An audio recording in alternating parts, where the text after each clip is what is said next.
Let's get started. Watch the Cavs game, so you know we gotta watch the post game just a little bit. We just gonna watch a little bit of Ty Lue. We're basically here for LeBron, but I'm gonna hear a little bit about what Ty Lue had to say. You know what I mean? So let's just get started, man. Because I know he's gonna praise LeBron a little bit. So JoeVardenCleveland.com. Ty, start with Ty Lue got the easiest coaching job in the world. 11-9 in an elimination game. What do you take away from what you saw from him? Greatness. I think championship pedigree. Giving it his all, and we needed that, especially when Kevin. Nice watch, Ty Lue. We liked that a lot. Drip. We had to play Bron as being mental. We had to. So I mean, he delivered. He was up for the challenge. He carried us home, as usual. But a lot of other guys stepped up too. I thought Jeff Green did a great job. Oh yeah, Clarkson came in and gave us some good. Thank you, George. Yes, say Jeff Green. Jeff Green's name first. Larry Nance, playing that whole fourth quarter. So, I mean, guys really chipped in and helped. Not Kevin Love. The absence of Kevin, and LeBron brought us home as usual.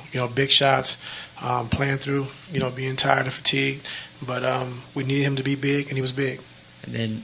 You basically played 8 guys, I guess. I'm basically ready to stop listening to Ty Lue already. With Kevin being out, the way LeBron had to play tonight and the other guys had to play, do you worry at all about them having enough left in the tank for one more?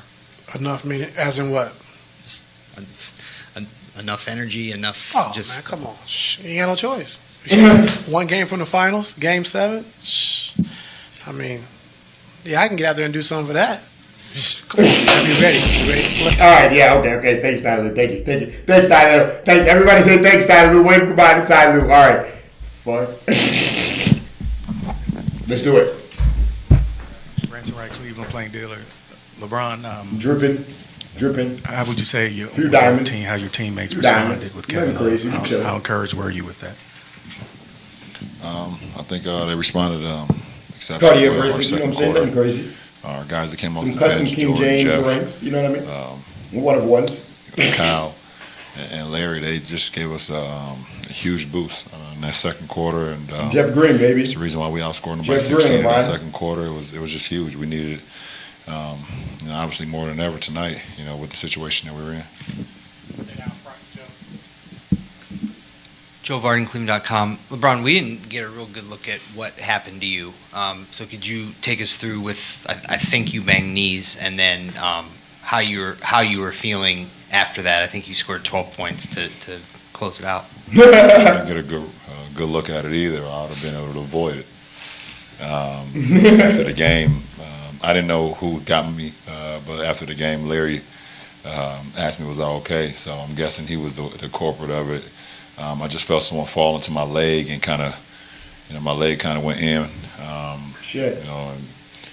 Felt some pain, throughout, my entire right side of my leg, into my ankle, into my leg. So. And I just fought through it and dropped 12 because I'm a goddamn legend. Different injuries, and watching basketball. Oh, Kevin left was watching from inside, getting a foot massage. Luckily, I was able to finish the game. Jeez. LeBron, Hayden Grove, Cleveland.com. After that second long three in the fourth quarter, you kind of let out a scream and pounded your chest a little bit. What were you? What caused that reaction, and what were you thinking in that moment? The love of the game, causes reactions like that. Understanding the situation, and get your ball in his life, man. That you're in. Just a feeling that you can't explain unless you're. LeBron is the definition of ball his life. What you mean? You get that shit tatted. We were talking look at him, in the 15 finals. He's angry. Get angry. You said I can't play all 48 in the finals game because I burned too much energy. We're not in the finals, but we're pretty close, and you didn't play all 48, but it's pretty close. Have you, with what you did in Game 7 against Indiana with tonight, have you even exceeded stamina-wise and energy-wise what you were able to do on a court in a game like this? That's a good question. Just try to put myself in the best possible shape each and every year to That's be a able good to. question. 15th year in the season. Go for the long haul. Now, and this is as good as he's ever played. In a minute, a couple minutes. You guys really have to think about that. Be great, but 15th year. Our team and this is the best he's ever been. Built on Like, come on, being man. out on the floor to be able to make plays, not That's for crazy. myself, but make plays for others. That's actually insane. And it's just the way we're playing. Imagine We've Kobe succeeded being with it, his but, best 15 in his 15th year I was able to play versus 46 when he minutes dropped today, 81. and, Like, bro, what? Like, what do we? got a couple. Come on, got bro. a couple minutes, That's- I guess. And going back Nobody to does that. No one's ever the- done. the No one has roll ever ball. done Is that. that at all No compared to- player has ever done that. against Chicago, when you rolled your ankle, I think Griff said like your ankle bone like hit the floor, and everyone thought you were done, and you just retied your shoe and walked back out there. Does tonight at all compare to that? Was one worse than the other? You know. Well, I wasn't coming out in either cases. Fuck. I would have had to literally have a really bad injury. Yeah. That's not even good. I got you. We got you. I'll find someone to way We got you. We got you. to come off the floor with this, with the opportunity that we have to be able to force a game 7. LeBron, can you kind of take us Look through at him. the next 48 hours and how you're going to get yourself ready to be in Game 7 the way you were tonight? Look at them. As soon as I leave here, I'll start to prepare. I'm getting in the car and head back to Akron, and as soon as I get home, I'll start my treatment. And I'll do the same all day. Tomorrow, from before we leave to go to Boston, and then once we get into Boston, I'll do that as well. Try to get as much sleep as I can, with tonight and with tomorrow, and even on Sunday before the game, that's the best recovery that you can possibly get is when you're sleeping. So Facts. it'll be around the clock treatment. All right, we need to knock LeBron ass out, give him some earplugs, give him a little face mask, let him sleep 12 hours. Extra You gear know what I'm when saying? Let him do his thing. have to win and you're exhausted. What is the thought process? What do you say to yourself? Give him a nice. I don't know. Never I don't mind. really I'm not talk to gonna say myself, that. to be honest. Let me chill out. I'm I don't talk to wild. myself much. I don't know. I just go out and play. Talking about I don't Have talk a to drive, myself I much. What love is this the guy game. talking about? I have a passion a for lie. the game, and while I have the opportunity to lace my shoes up and put a uniform on, then I try to go out and do my job to the best of my ability. And does it always work out in a win?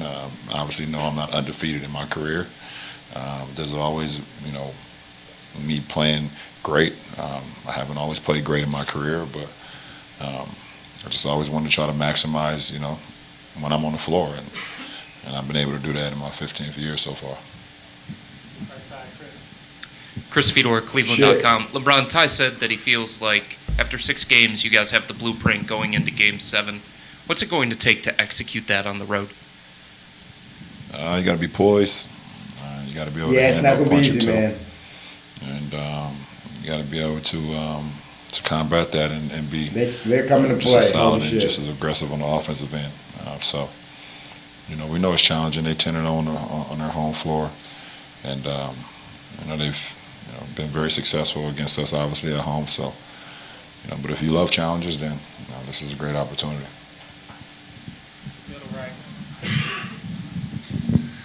LeBron, you've been a clutch player basically your whole career. How do you feel you've evolved in the last few years in clutch situations? Because it seems like, especially the last few years, when the going gets tough, you're always hitting. What's your name? Paulo from ESPN Brazil. I appreciate you. Man, I've been clutch my whole career. It's not many like you, I tell you. Well, It's not many like you. Either you're being very the shot, make the play. Wow! Games. What happened?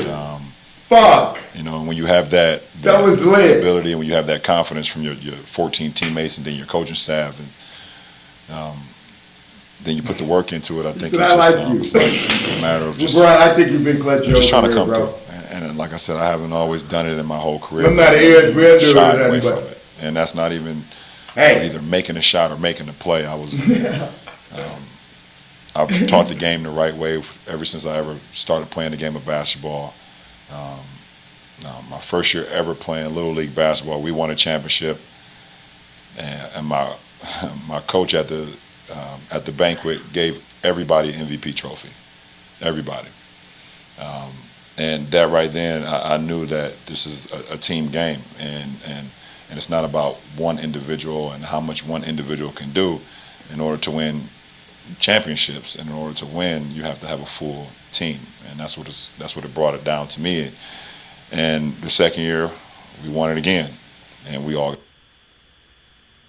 got MVP trophies again. So that's just been instilled in me since I was 9 years old. I don't know why there's a when I first buffer in the started video. playing, That's weird, but of what it means to be in a situation where your teammates rely on you. But just making the right play, no matter if it's a shot or it's a pass. I've always just been taught that. Do you feel like you embrace the situation more today than maybe you did in the past? I mean, I've embraced a lot of situations as you grow up. I think that's just all part of, experience and things of that nature. I love being a husband now. Did I embrace that at 18, 19? I don't think so. I've never been around married couples. So, as you get older, you grow into more things. I didn't love wine until I was 30 years old. And now every other post is about wine, National Wine Day. So you learn and you grow and you know what's best for you. I don't like wine. Older. That's just all. I think that's what being a human being is. You find ways that you feel like you can grow in what you like and what you dislike. At 18, I don't think I'm the same player that I am today at 33, and I shouldn't be. And I don't think, me personally, I should be the same person I was at 18. I'm just much more seasoned. Cool ass.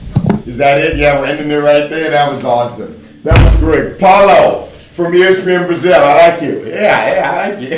I always felt like I had a little bit of Brazil and Italian. Let me see. That's another example right there. You guys know what the fuck you're talking about. That's gonna do it. LeBron post-game interview, talking to shit.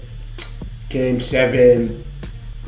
Yeah, like I said, I don't really know what else to say to convince you guys. You know what I mean? Like, you're seeing the game, you're seeing the reaction, you're seeing the post-game. You know what I'm saying? Like, I don't. Who else do you need to hear it from? What else you need to see? You can go look at old footage if you want. If you haven't, I just don't know what else to like. You know what I mean? Anyways, that's gonna do it. Like, if you enjoyed, leave all your comments below, because I'm sure you guys got a lot of comments. Still trickling over from the other fucking video. Subscribe if you're new. And Warriors don't lose tonight. Don't fucking lose tonight. You lose tonight.